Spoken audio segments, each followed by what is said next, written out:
You think Christmas in the 1960s and 70s was just like today with fewer screens? Not even close. The way Americans celebrated Christmas back then involved fire hazards, toxic metals, and social obligations that would horrify modern parents. These weren't quaint traditions. They were the real deal, and most vanished for very good reasons. Let's look at 25 Christmas decorations and traditions from that era that have completely disappeared, taking a whole slice of American life with them. Putz villages. Miniature Christmas villages built under trees or on side tables, featuring tiny houses, churches, shops, and figurines arranged in snowy landscape scenes. Putz comes from the German word putzen, meaning to decorate. These villages were particularly popular in Pennsylvania Dutch communities, but spread throughout the Northeast and Midwest. Families would build elaborate displays using houses made from cardboard, paper, or plaster. The houses had windows you could light from inside using small bulbs. The landscapes used cotton batting for snow, mirrors for frozen ponds, and real pine branches for trees. Miniature figurines of people, animals, and vehicles populated the scenes. Building and expanding the Putz was a family project that happened over years. You'd add new buildings, create hills and valleys using crumpled newspaper covered with batting, arrange the figures to tell stories. Some families built putzes that filled entire rooms with multiple villages connected by roads and railways.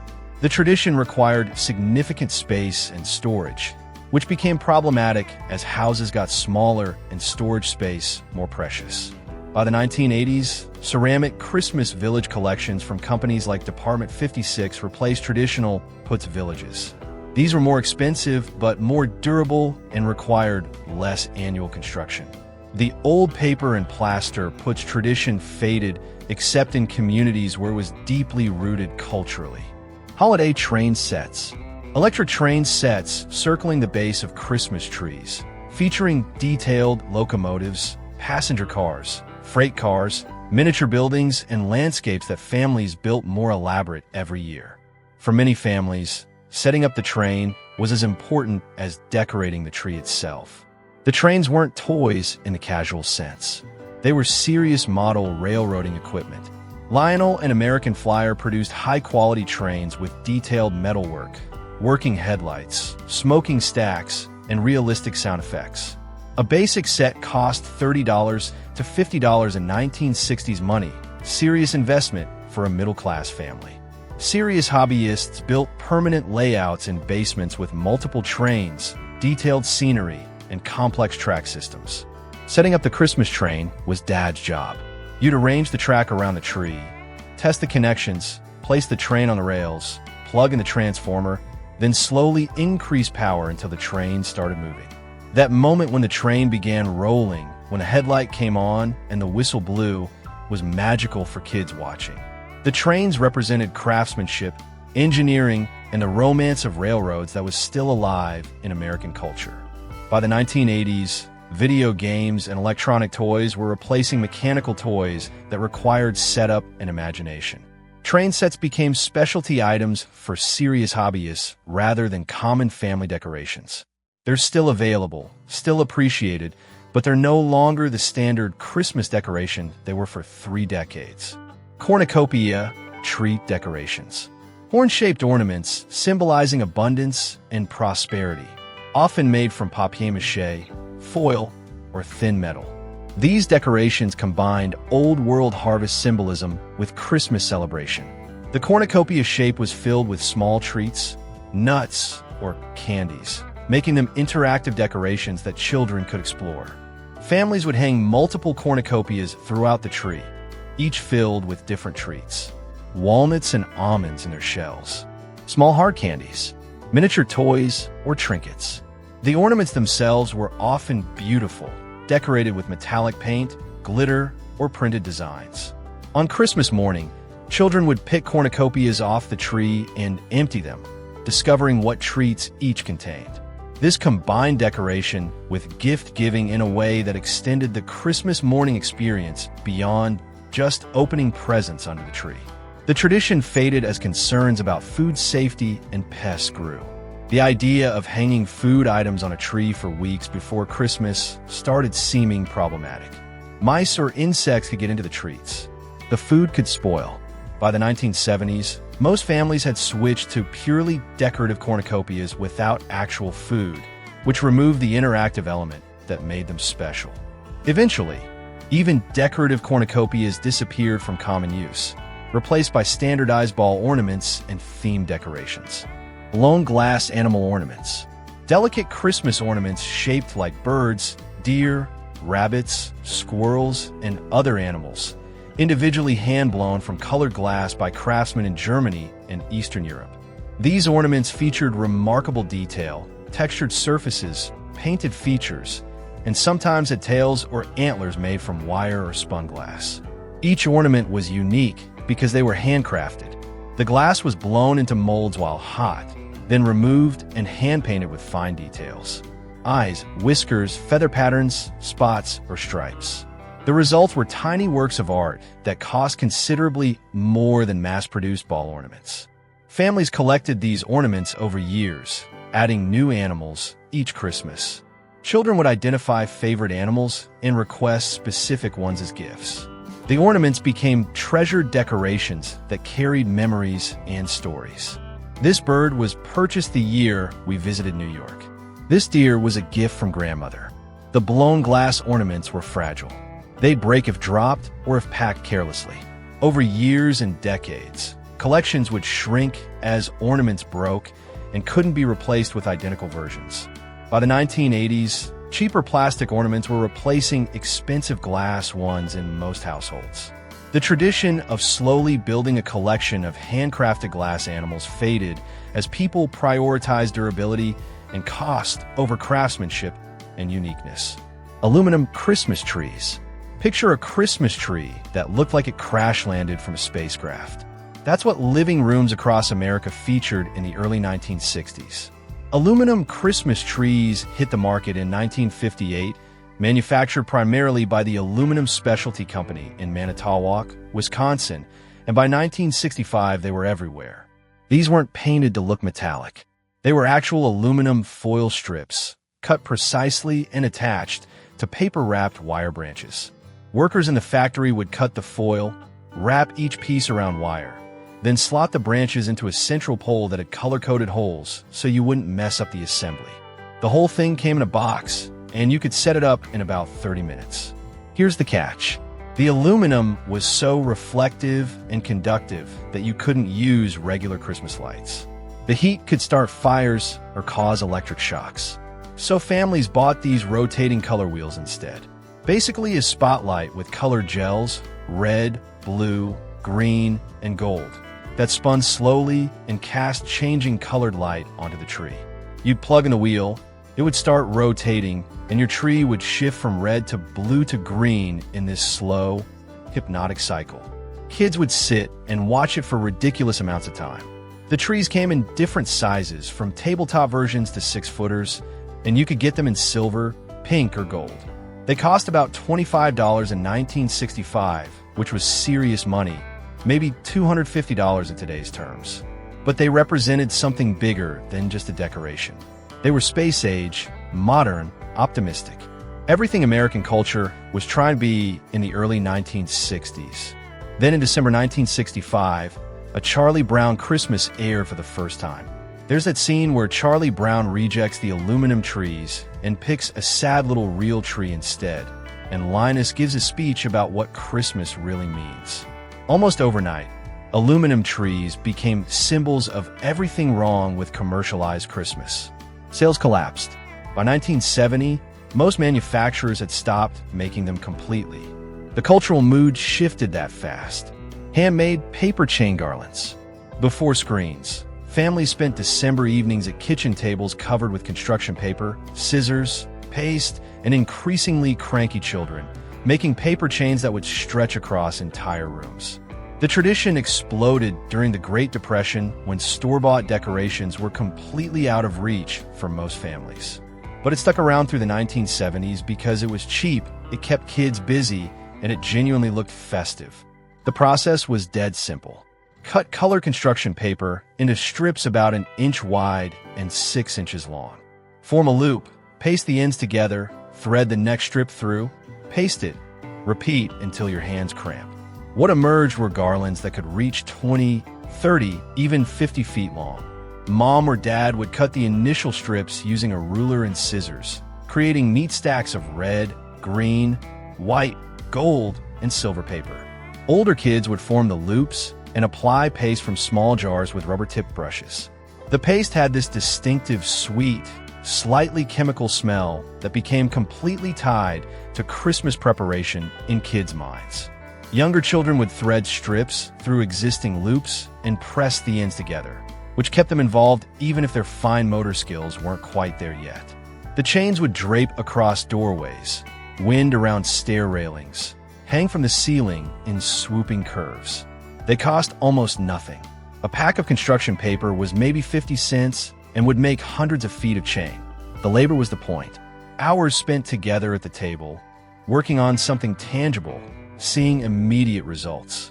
These garlands embodied post-war values about thrift and family togetherness. By the 1980s, cheap plastic garlands from discount stores made the handmade versions seem unnecessary. But plenty of people in their 50s and 60s still remember the sticky paste on their fingers and the satisfaction of watching the chain grow longer night after night. Tinsel made of real lead. For decades, American families decorated their Christmas trees with tinsel that would hang perfectly straight and shimmer with real metallic brilliance because it was made of actual lead. Lead tinsel, marketed as icicles, dominated from the 1930s through the early 1970s. Unlike modern plastic tinsel that tangles into useless clumps, lead tinsel had weight and structure. Each strand hung independently, creating this cascading waterfall effect that caught and reflected every light on the tree. It looked expensive because it basically was. Applying tinsel was an art form that required real patience. You didn't throw handfuls at the tree like some kind of barbarian. You draped individual strands over branch tips, spacing them carefully to create even coverage without clumping. Good tinsel application could take an hour or more. Because the strand contained lead, they actually cost money, so families saved and reused their tinsel year after year. At the end of the season, you'd carefully remove each strand, smooth them out, and store them flat between sheets of tissue paper. Kids got scolded for handling it roughly, or God forbid, throwing it. The lead gave the tinsel its distinctive, straight-hanging quality and brilliant metallic shine.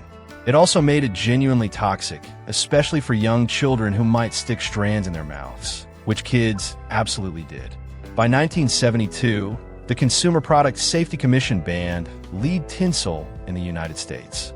Manufacturers switched to plastic and aluminum versions that just don't hang the same way. People who grew up with real lead tinsel will tell you the modern stuff looks cheap and messy by comparison. They're right, but they're also describing a toxic heavy metal decoration that probably shouldn't have been in anyone's house. Tinsel icicles.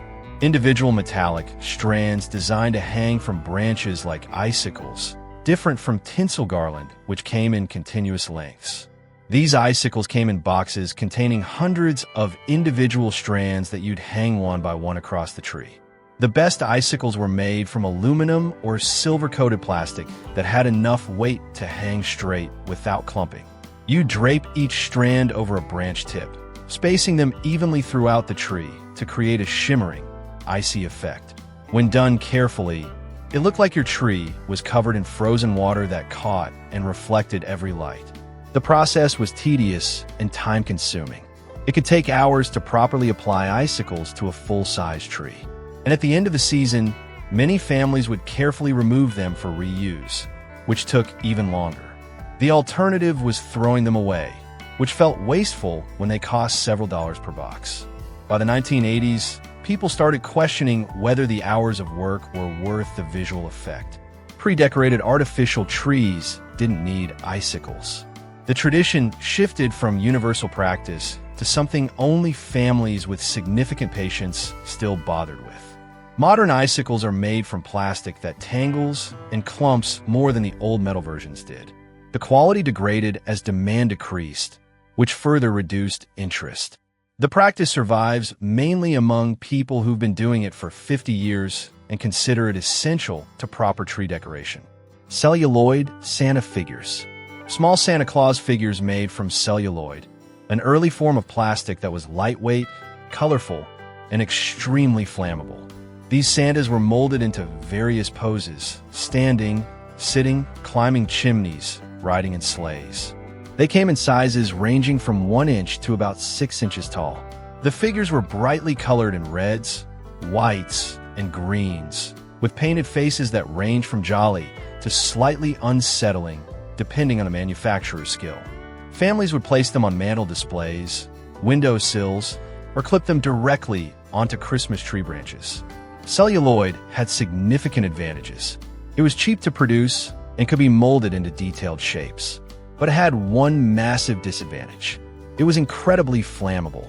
Get a celluloid Santa too close to a candle or hot light bulb, and it would literally burst into flames. Fire safety organizations hated them. By the 1950s, manufacturers were switching to safer plastics that didn't pose fire hazards. Celluloid production declined rapidly. The old figures became collectibles, valued now precisely because they're rare and represent early plastic manufacturing. The figures also became brittle with age, cracking and deteriorating, which makes intact examples even more valuable to collectors who remember them from childhood. Angel hair, spun glass fibers that looked like delicate silver spider webs, draped over Christmas trees, nativity scenes, and mantel displays to create an ethereal, otherworldly effect. Angel hair was popular in the 1940s and 50s, representing the clouds of heaven or winter frost, depending on how you used it. The material came in packages, and you'd pull it apart carefully, stretching and fluffing it before draping it over branches or around decorations. When done well, it created this soft, glowing effect, especially under Christmas lights. The glass fibers caught light and seemed to shimmer.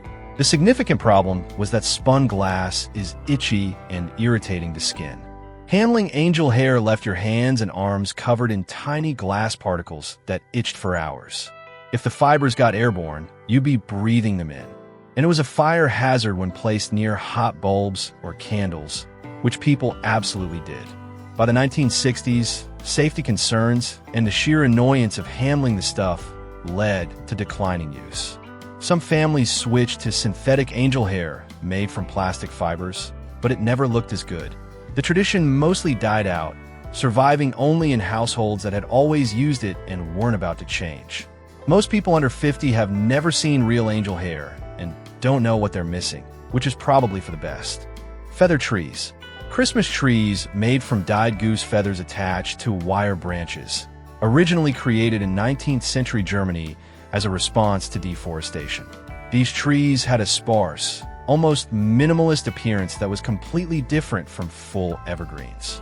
The branches were made by wrapping dyed feathers around wire, creating these delicate, spiky projections. The trees came in tabletop sizes up to about 4 feet tall. They were designed specifically to display ornaments without the branches being hidden. Each ornament hung clearly visible, which was the point. In an era when ornaments were handcrafted and valuable, you wanted to see them. Feather trees made their way to America in the early 20th century and became popular among German immigrant communities. They represented old-world craftsmanship and tradition. Families would bring them out year after year, carefully arranging their best ornaments on the sparse branches. By the 1950s, fuller artificial trees, made from brush bristles and eventually plastic, made feather trees seem outdated. They were too sparse, too delicate, too old-fashioned for the space-age optimism of post-war America. The trees disappeared from mainstream use, surviving only among collectors and historical enthusiasts. Modern reproduction feather trees are sold as vintage decorative items, but they're curiosities rather than practical Christmas trees. Christmas cards for everyone. Before Facebook posts and Instagram stories replaced personal communication, families addressed and mailed Christmas cards to every single person they'd interacted with during the year, creating massive stacks of holiday correspondence. The Christmas card tradition reached peak American participation during the 1960s when middle-class families routinely sent 50 to 150 cards annually. Starting in early December, families assembled at dining room tables with boxes of cards, address books, stamps, and pens. Mom typically handled addressing in her best handwriting. Dad signed names. Children helped with stamps and sealing envelopes. Card selection carried social significance. Religious families chose cards with nativity scenes. Modern families preferred abstract designs or humorous cartoons. Photo cards showed family portraits, usually taken in November specifically for this purpose. Each card was hand-addressed, signed individually, and included personal notes for close friends and family members. The process consumed multiple evenings. Cards arrived daily throughout December. Families displayed them prominently, strung along mantels with ribbon, clipped to decorative holders, arranged on side tables. The number of cards you received was publicly visible and demonstrated your social standing and relationship network. Walking into someone's home and seeing dozens of cards told you something about their place in the community. By the 1990s, the tradition was weakening. Rising postage costs, busy schedules, and email alternatives all contributed. The first-class stamp went from 6 cents in 1970 to 29 cents by 1990. Sending 100 cards meant $29 in postage alone, plus the cost of cards. Today, most families send fewer than 20 cards if they send any at all. The practice survives mainly among older people who grew up when personal correspondence was how you maintained relationships. Real candles on Christmas trees. Before the 1970s, plenty of American families, especially in rural areas and immigrant communities, still clipped real burning candles onto their Christmas trees. Yes, open flames. On dried evergreen branches. Inside their houses. This wasn't some ancient practice that died out in 1920. It continued well into the 1970s in places where people maintained old-world traditions or just couldn't afford electric lights. The candles came with small metal clip-on holders that you'd attach to sturdy outer branches. You'd use thin taper candles, the kind that burned for maybe 30 minutes, and you'd light them on Christmas Eve, sometimes Christmas morning, but never for more than 15 or 20 minutes at a stretch. Someone always stood watch, usually Dad or Grandpa, holding a bucket of water or a wet wool blanket, ready to smother any flames. The candles had to go on outer branches, away from inner needles where heat could build up, and never directly above another candle, where dripping wax could cause a chain reaction. When it worked, the effect was genuinely beautiful. The warm candlelight flickered through the needles, casting moving shadows on the walls, and the room smelled like pine sap and beeswax and just a hint of controlled danger. Families would gather around, sing carols, open one gift, then quickly blow out all the candles before anything caught fire. Fire departments absolutely hated this tradition. December was their nightmare month. They ran educational campaigns, showed up at schools, distributed pamphlets about fire safety. Insurance companies started refusing to cover Christmas tree fires caused by candles.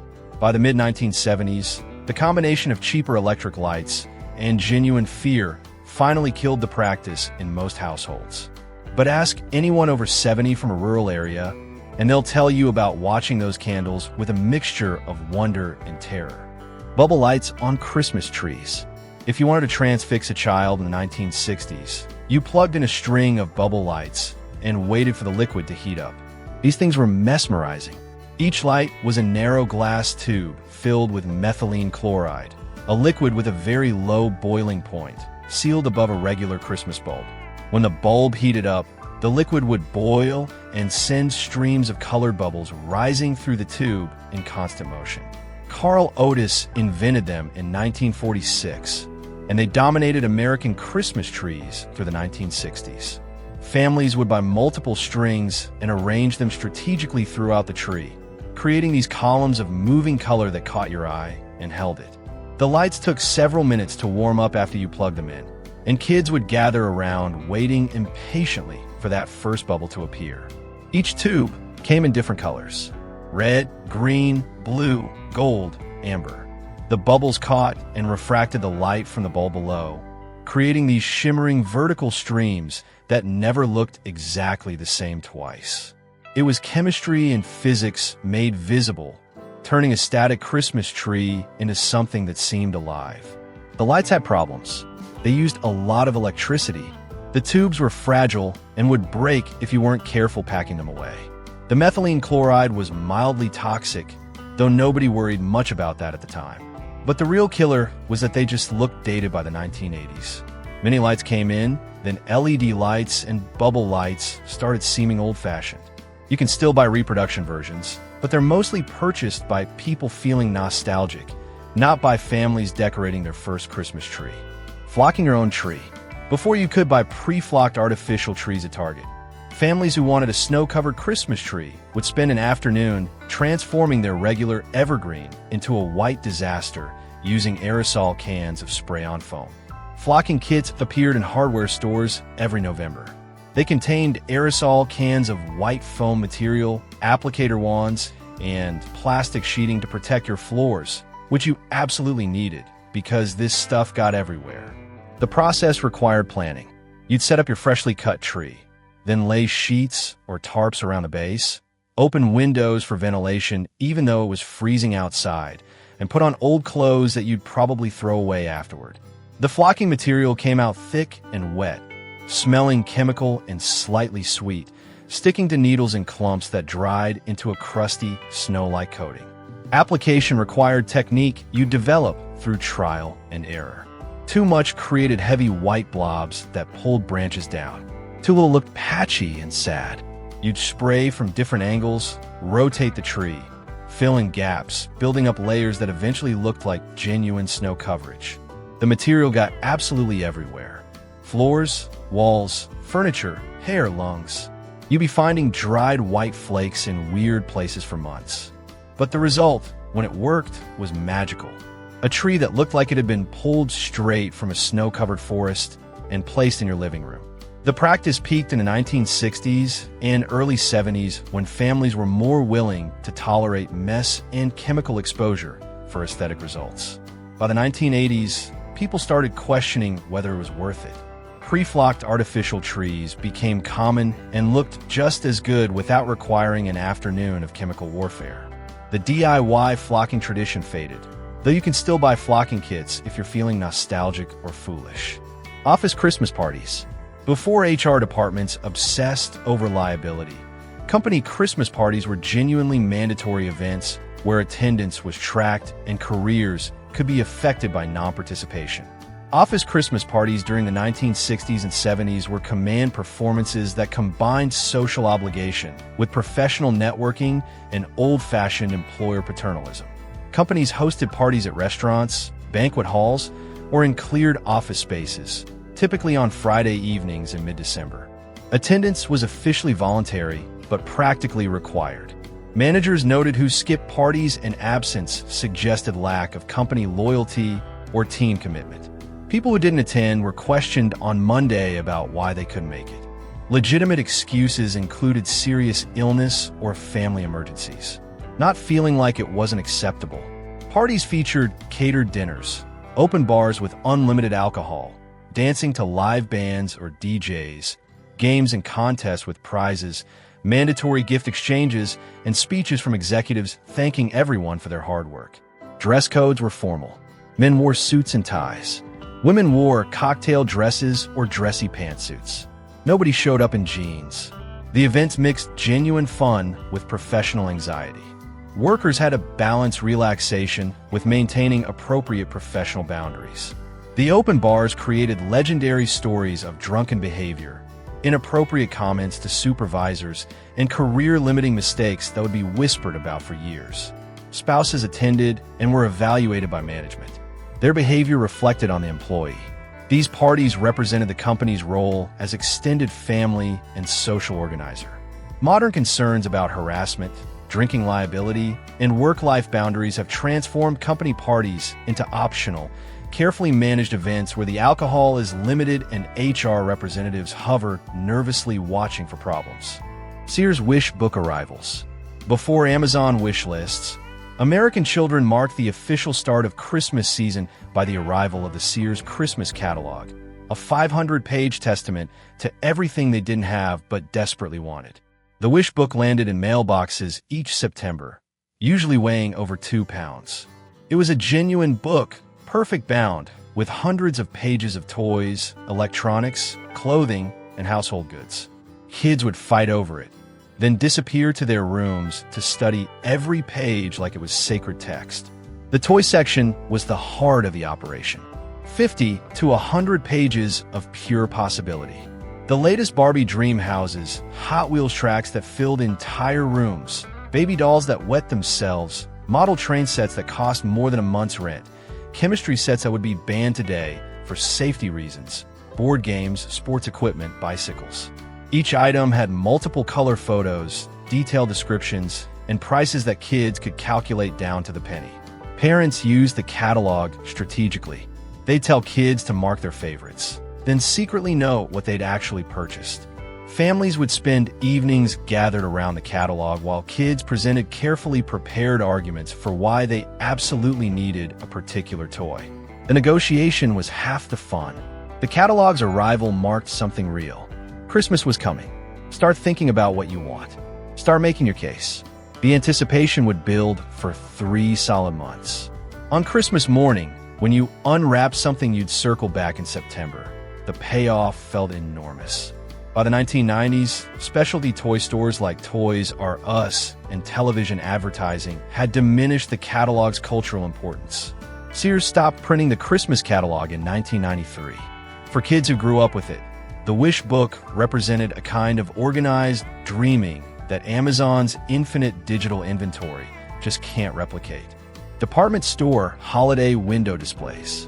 Before everyone shopped online, downtown department stores competed to create the most spectacular animated window displays that would draw crowds of families to stand in the cold and press their noses against glass.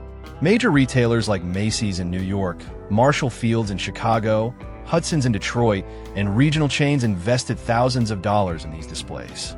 Starting in early November, stores would cover their street-level windows with paper while crews worked inside building elaborate scenes.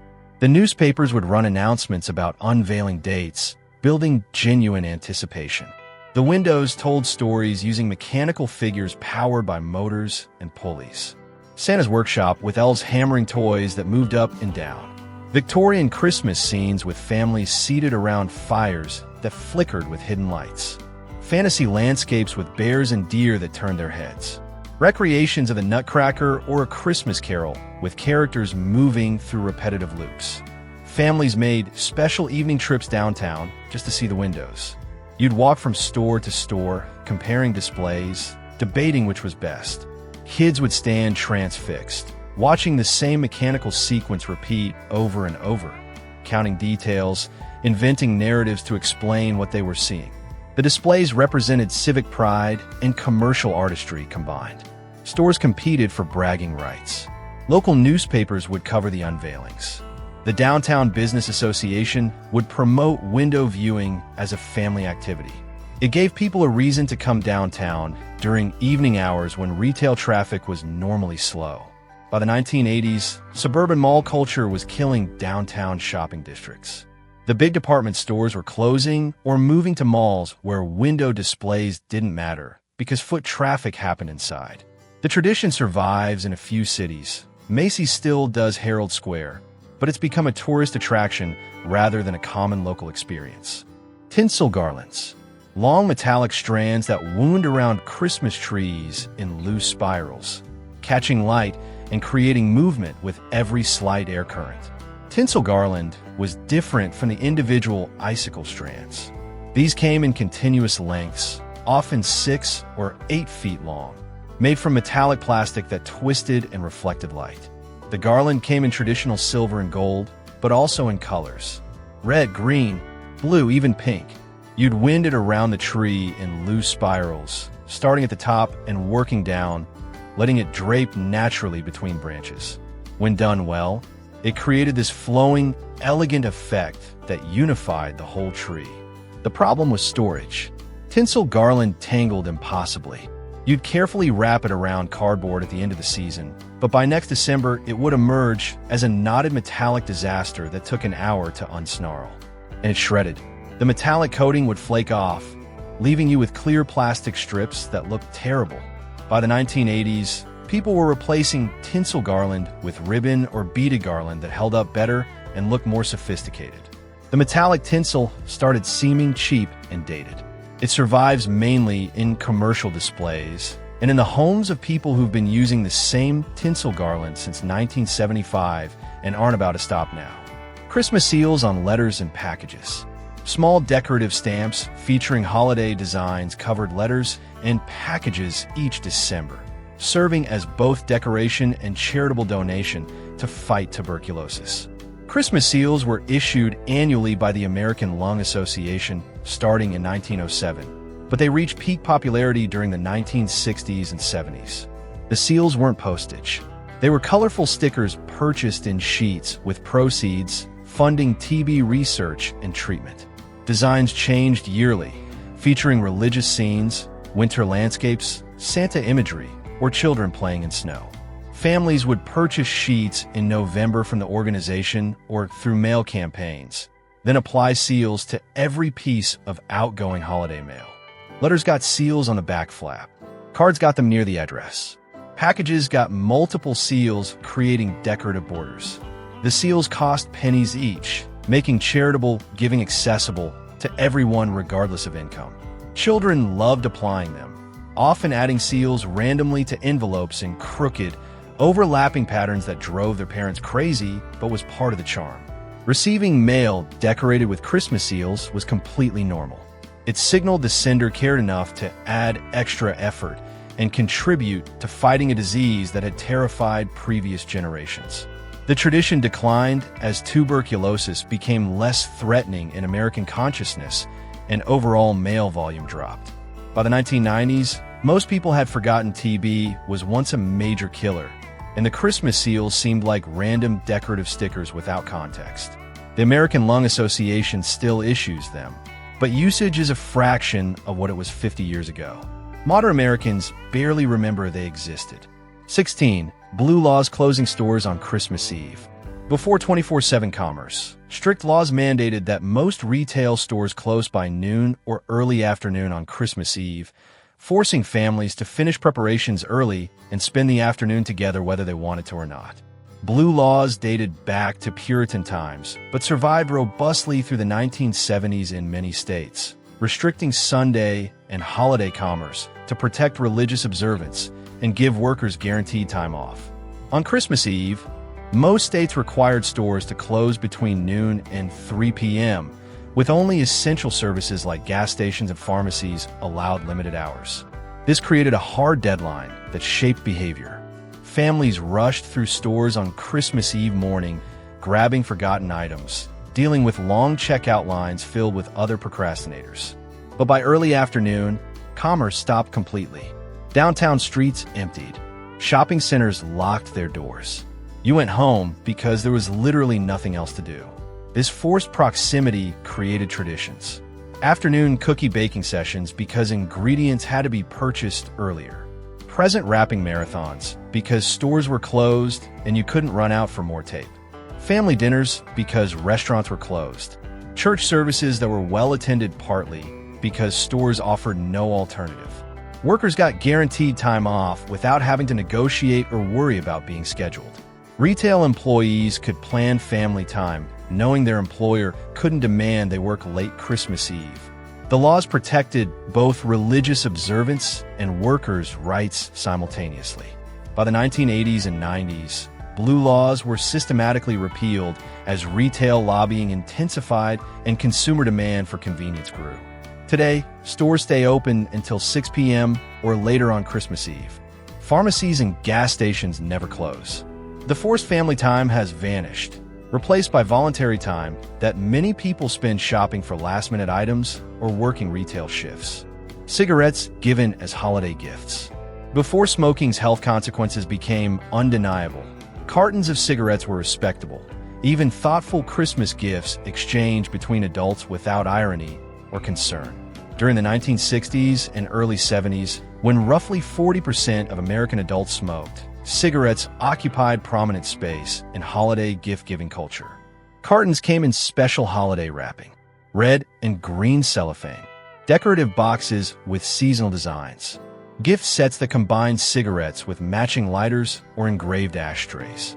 Department stores featured cigarette displays in their gift sections, right next to perfume and ties. Husbands gave wives cartons of their preferred brands. Bosses gave employees cigarettes as bonuses or thank you gifts. Friends exchanged brands they knew each other enjoyed, showing they paid attention to preferences. Premium brands like Marlboro, Winston, and Pall Mall were considered more thoughtful than generic store brands. The gifts acknowledged adult habits and preferences without moral judgment. Giving someone cigarettes meant you recognized them as a sophisticated adult with refined tastes. Cigarette advertising saturated Christmas media. Magazine ads showed elegantly dressed couples sharing cigarettes beside Christmas trees. Television commercials featured Santa Claus recommending specific brands for holiday giving. Social acceptance was so complete that non-smokers routinely gave cigarettes to smokers without considering it controversial. It was simply acknowledging what the person liked, same as giving someone their favorite candy or alcohol. The 1970s brought increasing health awareness. Surgeon General warnings. Scientific studies linking smoking to cancer and heart disease. Cultural attitudes shifted rapidly. By the 1980s, giving cigarettes as gifts seemed tone-deaf. By the 1990s, it was bizarre and inappropriate. Today, it's nearly unthinkable. But for a solid 2 decades, cartons of cigarettes were standard Christmas gifts that nobody questioned. Door-to-door caroling. There was a brief window in American history, roughly 1950 to 1975, when you could walk up to a stranger's house after dark, ring the bell, and start singing Christmas songs, and people would actually be happy to see you. Not suspicious, not checking their Ring camera, just genuinely pleased. Caroling peaked during the 1960s when suburban neighborhoods were tight-knit and people actually knew their neighbors' names. Groups formed organically. Church youth groups would organize routes covering 50 or 60 houses. Scout troops did it as a service project. Neighborhood families would just decide on a night and go. The groups would look for houses with Christmas lights on and decorations up. Those were the signals that you celebrated Christmas and might welcome carolers. You'd walk up, knock, or ring the bell, and the moment the door opened, you'd launch into Jingle Bells or We Wish You a Merry Christmas. No introduction, no awkward preamble. 3 to 5 songs was standard unless the homeowners clearly wanted you to keep going. The best part was that people would invite you inside.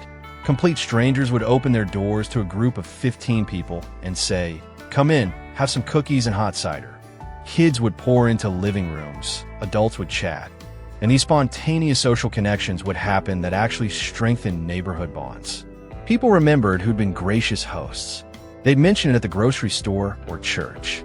This represented suburban idealism at its absolute peak. The belief that neighbors should know each other, that communities should gather for shared experiences, that you could trust people who lived on your street. By the late 1970s, that trust was eroding fast. Suburbs got bigger and more anonymous. People worked longer hours and commuted farther. The idea of strangers showing up after dark became threatening instead of festive. The tradition just quietly died, and now it only survives in organized church groups that stick to members' houses. Fruitcake given as Christmas gifts. There was a time, hard as this is to believe now, when fruitcake was given and received as a genuinely thoughtful Christmas gift that people actually wanted. Fruitcakes had centuries of tradition behind them. Medieval recipes evolved into rich desserts that improved with age and alcohol content. By the 1960s, commercial bakeries like Collins Street Bakery in Texas were shipping millions of fruitcakes annually in decorative tins.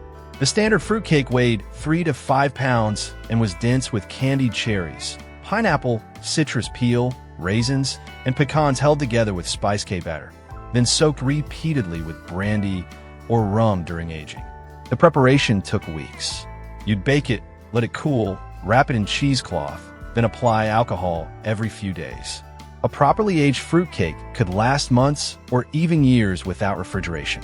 Some families kept them for decades. adding more brandy annually. Giving fruitcake signaled genuine thoughtfulness because of the time and expense involved. Good fruitcake wasn't cheap. Those Collins Street cakes cost $15 to $20 in 1970s money, maybe $100 today. Recipients would display them on sideboards, slicing thin pieces to serve with coffee or afternoon tea. The alcohol content meant they weren't for children, which gave fruitcake a certain adult sophistication. Then something shifted in the 1980s.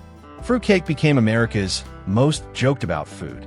Johnny Carson made jokes about them on The Tonight Show. Comedians described them as inedible bricks being re-gifted endlessly.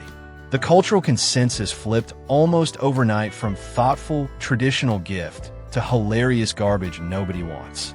The reality is that good fruitcake, made properly with quality ingredients and actual alcohol, is genuinely delicious.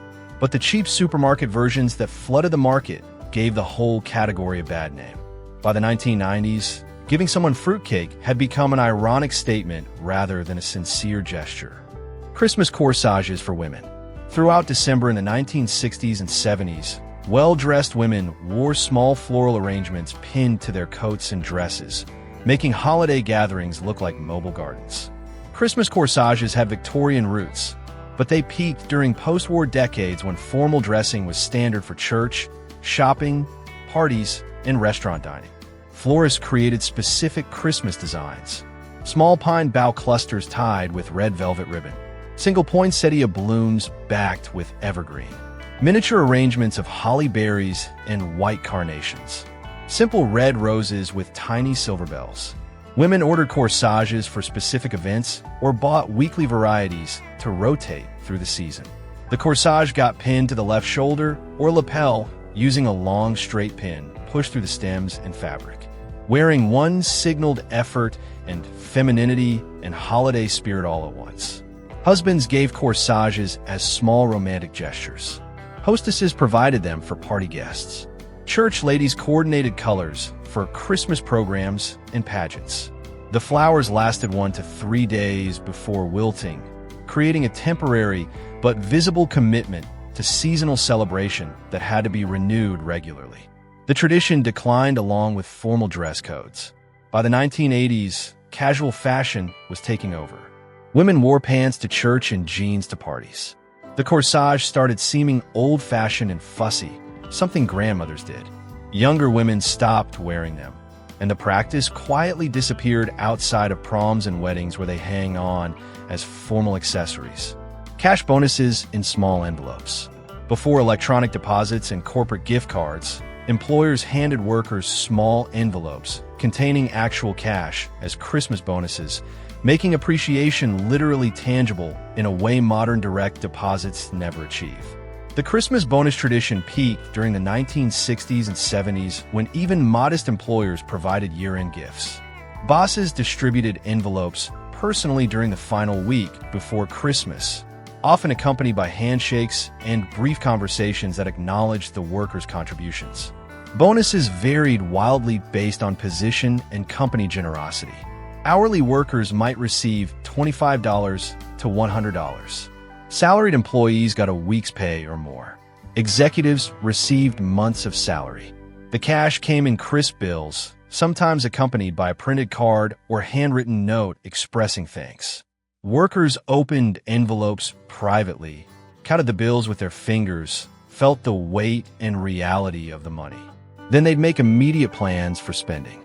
Many families used bonuses for specific purposes that had been decided weeks earlier. Paying down holiday bills, buying extra gifts for kids, funding travel to visit relatives, purchasing luxury food items that weren't normally in the budget. The physical envelope and cash created a ceremonial moment that acknowledged work and rewarded loyalty in a personal way. Getting a bonus felt different than having extra money appear in your bank account. You could hold it, show it to your spouse, decide together how to use it. Modern HR practices, electronic payments, and corporate standardization have replaced personal cash bonuses with impersonal profit-sharing deposits that appear with an email notification. The gesture remains, but the tangible recognition is gone. These 25 traditions and decorations represent more than just changed shopping habits or updated safety standards. They represent a completely different approach to Christmas, one that prioritized physical craftsmanship over convenience, forced social interaction over digital communication, and accepted certain dangers as part of authentic celebration. Some of these traditions deserve to die. Real candles on trees and lead tinsel were genuinely hazardous. But others, like door-to-door caroling or handmade decorations, disappeared because modern life values efficiency over experience. The decorations themselves were often beautiful, sometimes dangerous, always meaningful in ways that modern mass-produced items struggle to match. They required time, effort, and acceptance of imperfection. They created shared memories because everyone went through similar rituals of creation, display, and eventual disposal. If you grew up with any of these traditions, you're part of the last generation that will remember them firsthand. So here's my question for you. Which of these traditions do you remember most vividly? And is there one you wish had survived in modern times? Drop your thoughts in the comments below. And if this brought back memories, subscribe for more looks at how American life used to be. The past wasn't always better, but it was definitely more interesting.